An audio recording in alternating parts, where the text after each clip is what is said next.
coming through to our second episode of Gather and Heal the podcast. So, of course, one of my early guests had to be Jennifer Gil Velasquez. And why is it so important that she came through for us? She's coming through because A, she's our events and communications manager.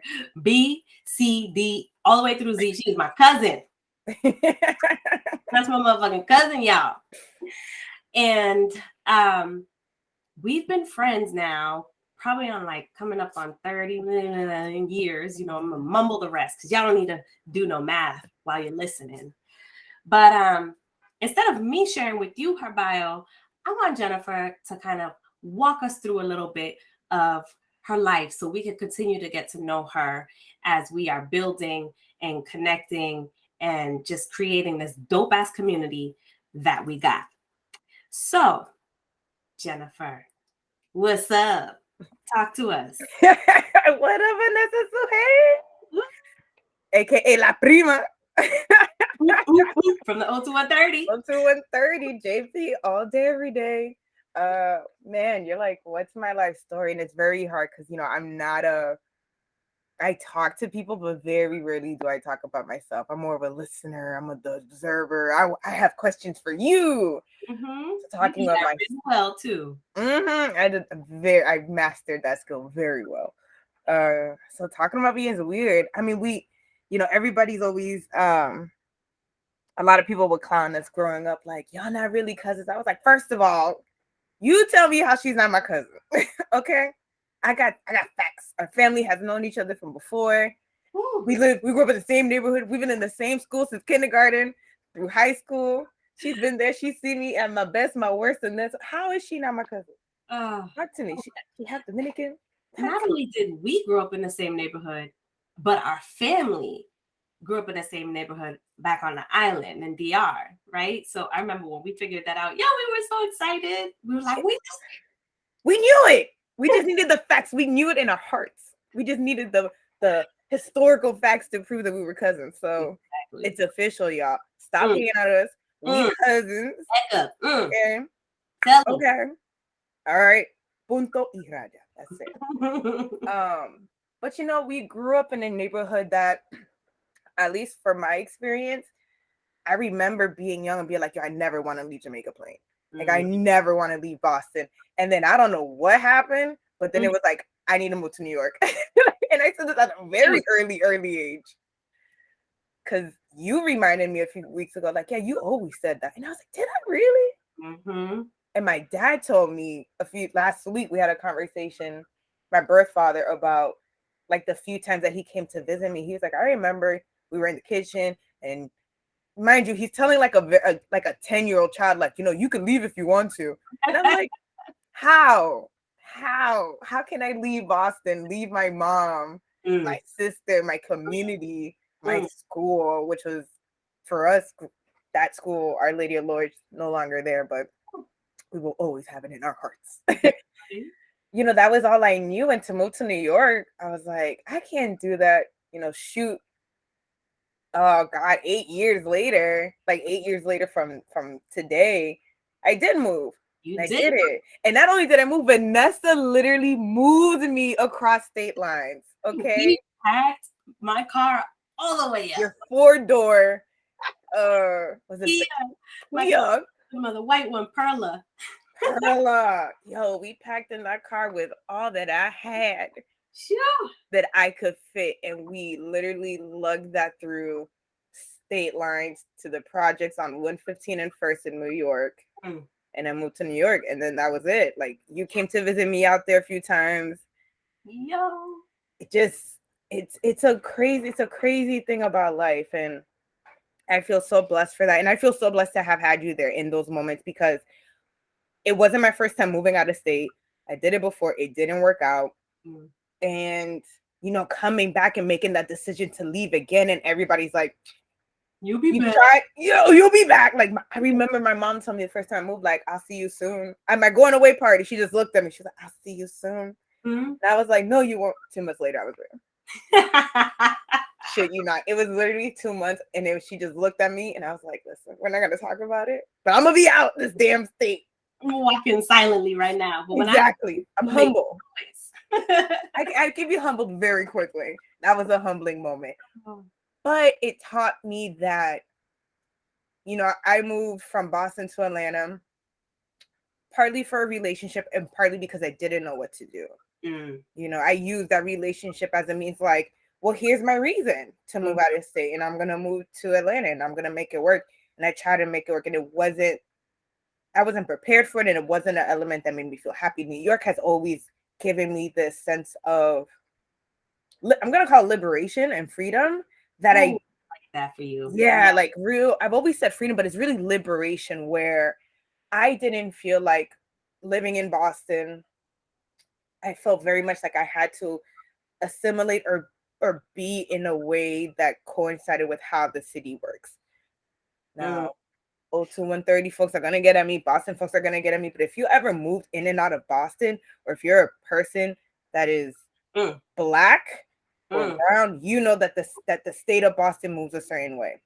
There's not a reason why we have been called the South of the North. Okay, so or is it the North of the South? One of them.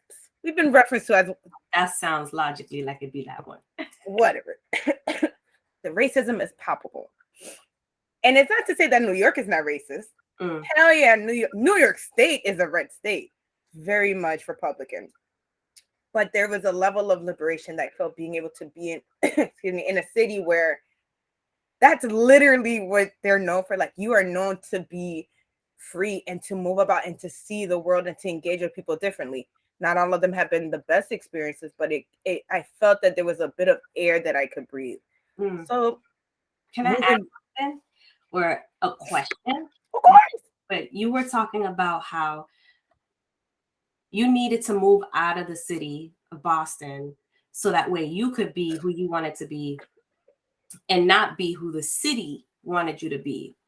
Well, what came across my heart, and I'm thinking, I'm like, but did it also, this move that you made in your life, did it also allow you to be the person you want to desire to, you know, to be? Because there was also a different set of people too, right? Like, it's not just the city, friends and family and neighbors, whoever have thoughts on who we are and who we should be. And I feel like a lot of the times that people can get caught up in what somebody else thinks I should be, and I'm going to do it. But putting literal space between you because you move out of state, well, I'm going to be who I want to be. 1,000%.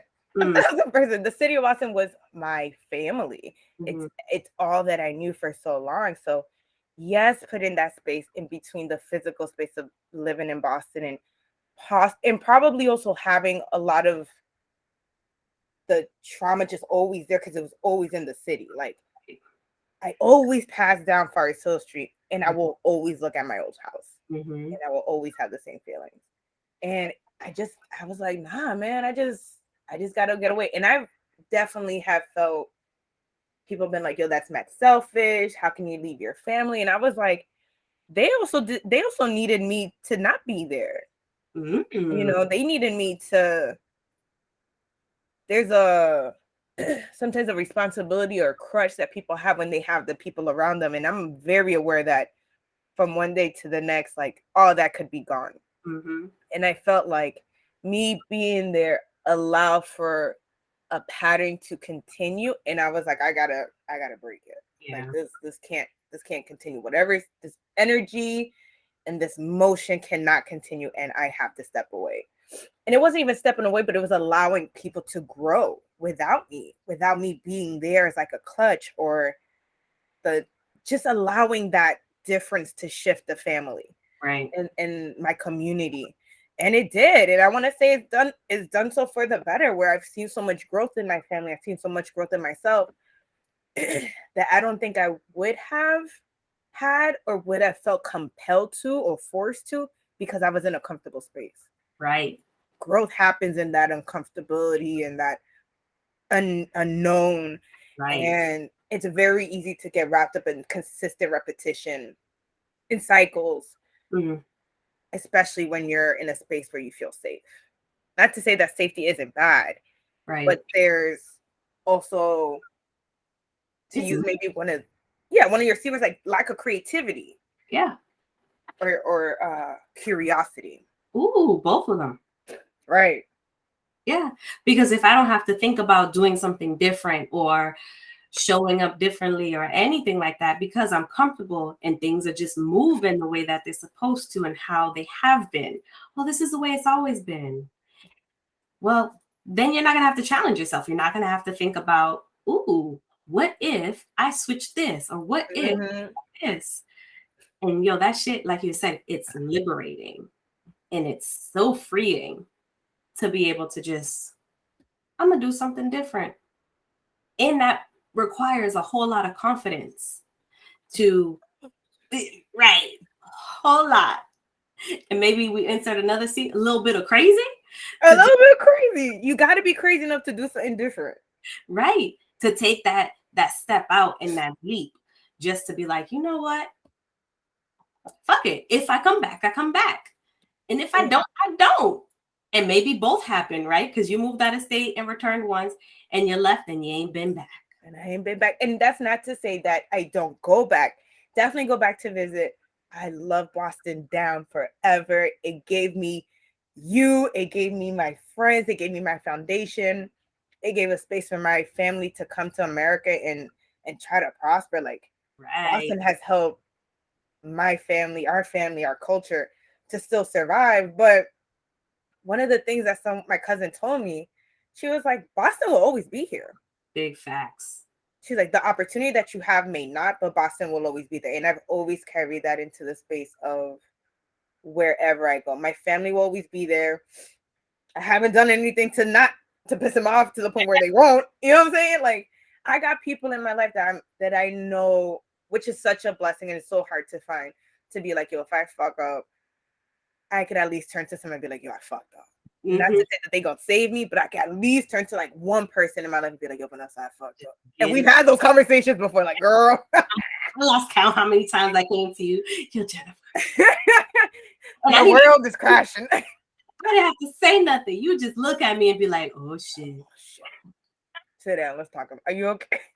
Do we need a drink? We gotta fuck up. But yeah, and that's why I try to tell like people back home, like, try it. Like, if it scares you, try it. Because I've been to that point where I'm like, oh, I'm so terrified to do something different and not tried it, and then like live the days regretting it. Oh, that last part. So the version of you saying Boston will always be here. What I say to people is that Boston is always home base, right? Like you, I've now lived in. Let's now put it lightly, Vanessa. I like variety. I like change. Okay. Yeah. So I went from Boston to Phoenix, Arizona. Then I had that humbling moment myself and said, Mommy, I'm moving back to Boston. So humbling. Moved back to Boston. Then moved back out to Atlanta, Georgia. Then moved back to Boston. And now I'm in Tampa, Florida. And every time I say to people, yes, I'm always going to maintain my Massachusetts clinical license. I'm always going to maintain X, Y, and Z in Boston because it's home base. I never know when I'm going to want to go back for a short period of time or for a long time. It doesn't matter. It's home base, and Boston will always be there. That's it. Period. Like, it's not going anywhere. It's always going to take us back. We literally go to the same places as if we've never left. What? Listen, can I tell you, I went to my favorite Thai spot 3 times when I was in Boston for 1 week. I'm about to say, you were there for a week. How'd you go 3 times? We're like, you want to meet? You want to go Thai? You're terrible. Yep. When I was with my girls, we went there for dinner. And then the following 2 nights, I wanted to eat out and they deliver. Man. And I don't get deliveries. I'd be like, y'all charge too much. I'll go get it myself. But for this spot, let me give them a shout out. Sweet Rice in Jamaica Plain. Yes. I have another location, but the JP location is my shit, y'all. It is so good. But yeah, we go to the same fucking spots. Same liquor stores. Same liquor store. Restaurant. The same liquor stores. Same place to get your coffee or your Chinese food. Like, same. That's it. Shout out to Alex Chimmy's. They started delivering and they take card now. Because it was years. Card. Okay. I dropped guap on some food when I got there. I was like, I am not delivery. Praise we've gotten to this point. Look at technology. Mm. So shout out to Boston. Oh, always be home. As much shit as I talk about it. I know. But you know what's interesting too? To think about how our parents would be the first ones to look at us sideways to move when it's like, I don't know if you remember, but you also moved from the Dominican Republic to the state of Massachusetts. But you over here looking at me sideways? It's different. We out here with the option to move, okay? They had to take that ticket. Mm. Okay. I remember my mom telling me she was in like college getting her degree and she was like about to graduate and they were just like, yo, you gotta go to the US. And it was just like, she was right there. And then it was like that. Like she was just like, and I came to America. My father woke up one day when he was a kid on a plane. So I will say the privilege that we have is that we can move. But it's also been like the thought that we would never move. Like I am your child, you know. Like you don't think I would leave? Like you don't like now I'm telling my mom, like, yeah, me and my partner, you know, smart, we want to build our house in Antigua and I'm gonna live in the Caribbean half time. And she's like, but why? I said, but why not? Exactly. But come again too, because they've all gone back to the island. Listen, I got a spot. She's been there 3 years. She'd never come back to America. And I get it. Who would want to come back? Come on. Sorry, Boston. You lack on warmth. Oh. Ooh. Mm-hmm. So I was also, I just lost my train of thought. I was also thinking about something else. Oh, talk to us. So that's been a journey about the personal side and how we overlap too. Right. Let's do a piece of the journey and talk about professionally. Like aside from you being my dope ass cousin, and of course I want you to come through and work with gather and heal. How did your profession even line up to get you to this point? I give it to God. Like I feel like my resume is trash, but you know, the experience, the one thing is, you know, moving in the start of your career, you're like mid start of your career where you're like, yeah, I'm not about to hit that manager level. Mm-hmm. I'm working my way up and going to a different state with different systems. Ooh. I was not prepared for it. Mm. And that was definitely a learning lesson, but one that again, I thank God and I do so with grace because the way that I grew up was very much like you go to school, you go to college because now I'm expected to go to college because now I was born here in the US and I speak English, so you ain't got no reason but to go to college. Mm. And they paid for that high school and grade school education. So right. And then it was go get a job and work. And it was never like follow your dreams or follow your passion or follow your career. So very much my professional career was clashing with like my desires. Like what was it that like motivated me to get up in the morning? I went through so much depression when I moved to New York because I was working in a company that didn't value me, that I thought that I had to work in nonprofit service in order to give back to my community. Mm. And working in an environment that wasn't safe, that wasn't comfortable, you know, that was very heavy, working with like homeless population and just like getting to know them and seeing them struggle. Like I've had clients die on me, like having to go to funerals for your client that you've worked so hard for to give him a step one. And then you're like, yo, that man passed away from an overdose. Or they passed away by themselves. And you're like, yo, I care for this person's life so much. So I burnt out of that real quick. That was hard work. I remember our conversations and I was like, oh my goodness. But then I used to talk to you and I'd be like, yo, how you do it? How do you deal with your babies? And, you know, you used to cry and talk about like when you first started in that work in the field level, like shout out to the people that do the field work, because that y'all, there is so much money that y'all deserve in time and salaries and vacation time and investment portfolios, because you're not getting it. And that's the hard truth, especially when you want to work supporting people.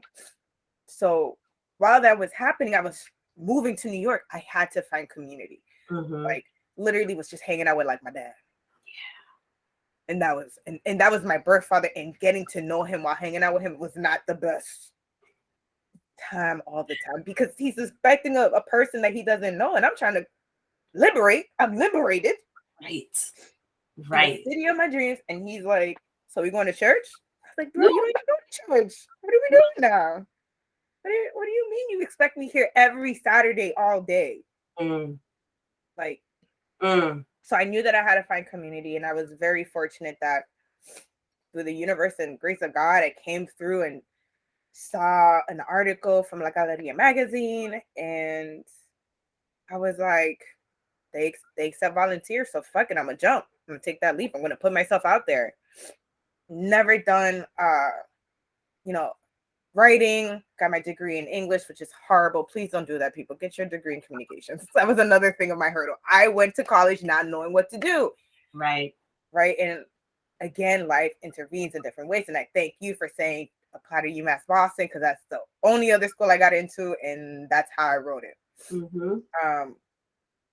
But I always kind of, whenever there was like an inch or inkling, I said, fuck it. Like I was in the position where I couldn't just be like, no, I'm gonna go kick it with my family, or no, I'm gonna be by myself in my apartment. Like, no, I was renting a room. I needed to figure out how to communicate, how to build with people, and how to find community. So that's really where my passion started. And like from La Galeria, got to meet amazing people. I worked on my writing more. I worked on interviewing. I've met so many dope people that have also given me chances to work with them. I've worked in fashion, living in New York, and hanging out with my cousin. I went to tailoring school and met amazing people there. So I've got tailoring skills now. And then I'm doing fashion, and then I'm doing media, and then that landed me into leaving nonprofit and the field and working behind the scenes in nonprofit. And now I'm running the communication stuff. I'm running events full time. I got a budget, baby. No. Okay, I love budgets. Oh, and that's our favorite question for me. What's the budget? The budget. Because when you know what the money you got, you know how you can move. And It was just looking back, even as simple as I took a course, NYU, trying to keep it cute and name brand. These name brand schools. And I took a certification in magazine because I knew back then that I wanted to see, and I could take it further. I take it to the women's conference that we went to, and we saw a publication that we will not name that was specifically geared towards certain women that were non-white. And I remember thinking, but I don't see myself. And I remember just sitting there like, there needs to be somebody that could do this. Years later, coming to New York, taking that certification course that ended up getting canceled and that I was spending way too much money for, where I presented my work, and it was still like, meh. And then joining La Galeria magazine to really working where I could see my people, like to see stories of Dominicans from the diaspora, talk about sexuality, fashion, anti-Blackness, racism, just everything that I'm like, yo, this is what my family and friends have gone through. So freaking liberating. We might have to title this Liberation. There we go.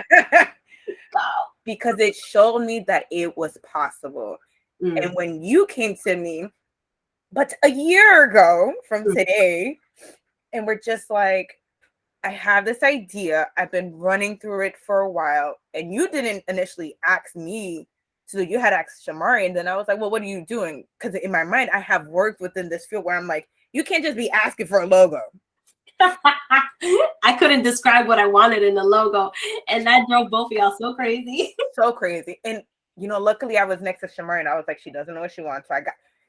So then it was the questions. What questions can I ask you? And that was, again, all the work that, because I didn't let myself get knocked down at the fact that I wasn't doing the work initially full time, or was it my main concern that I couldn't still do the work that made me happy?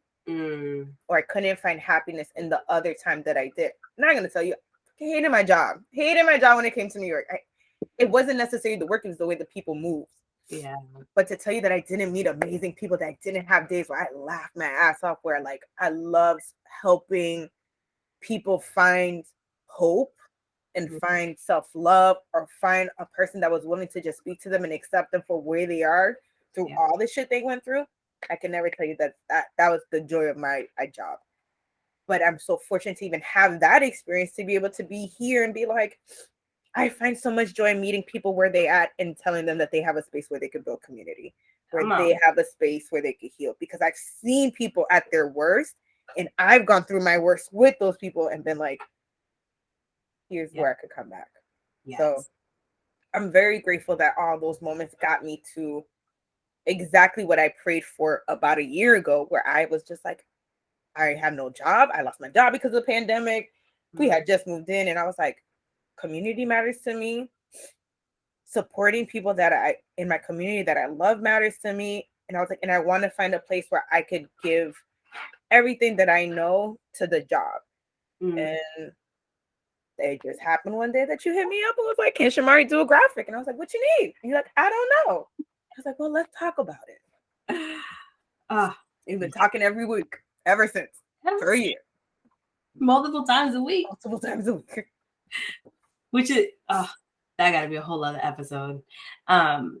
Which also gets me thinking about how our friendship in and of itself has evolved and changed so much, not just in this past year, right? Like we joke around about the fact that we're talking to each other multiple times each week, like literally, y'all, each week, okay? And we used to go weeks and sometimes months without communication. And so like to think about and remember, we went from that space, we went from a period of time of not talking to all the way through where I'm like, it's morning. Jennifer hasn't texted me good morning. Let me text her good morning. Literally, you're like one of the first 5 thoughts I have when I wake up. It's like, thank God I'm alive.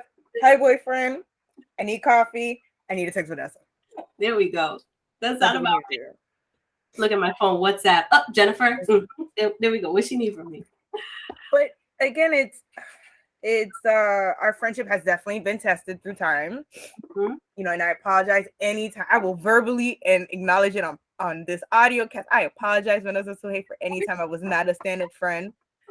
Because I had to learn how to be a friend, you know, and I feel like who the fuck we were as individuals, never mind how to be a friend or be in any kind of a relationship with other people, right?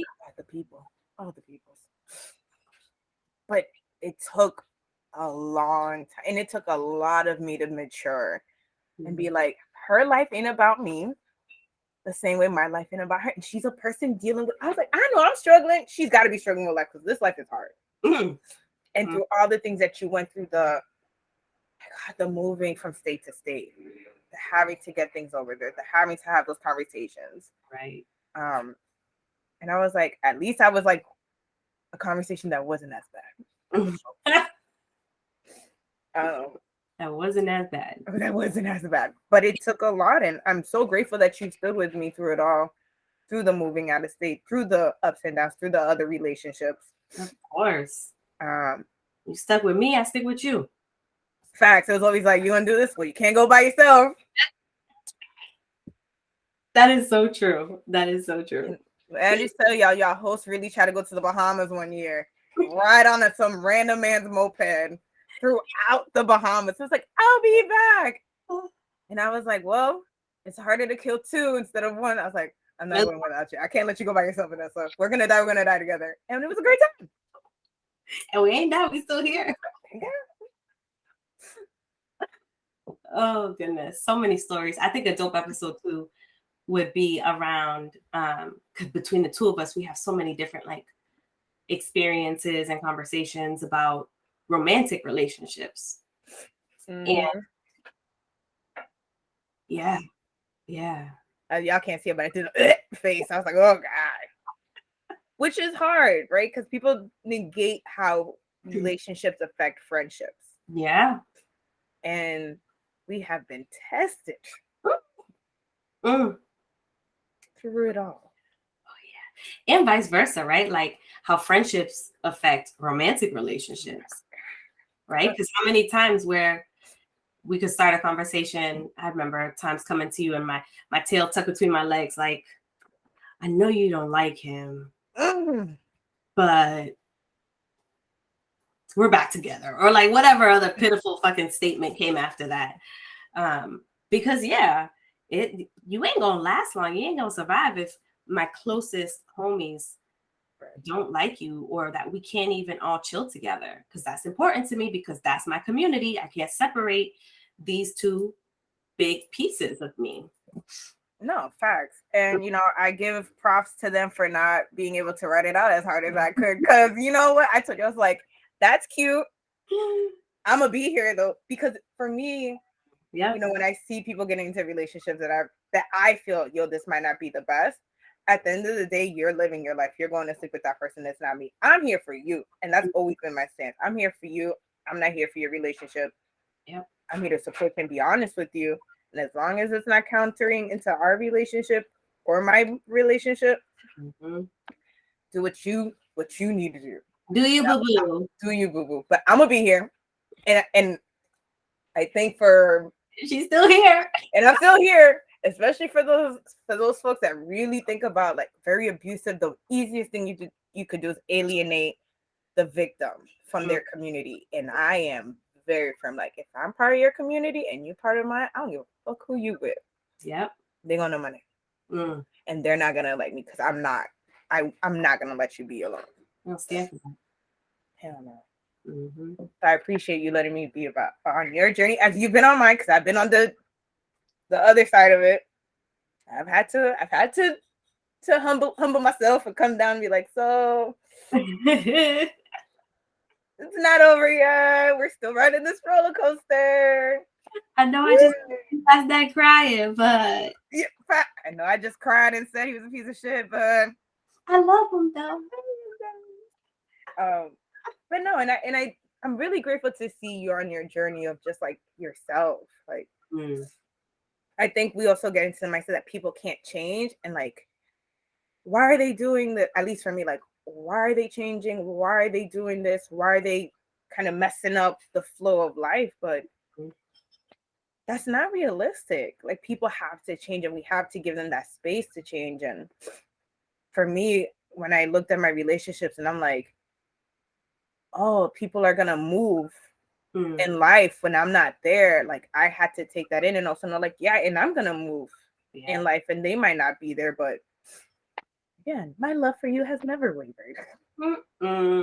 No, mine has always been there for you too. All right, y'all. We're gonna have to pause this episode because as you can tell, we can just keep going and going. The fucking Energizer bunnies.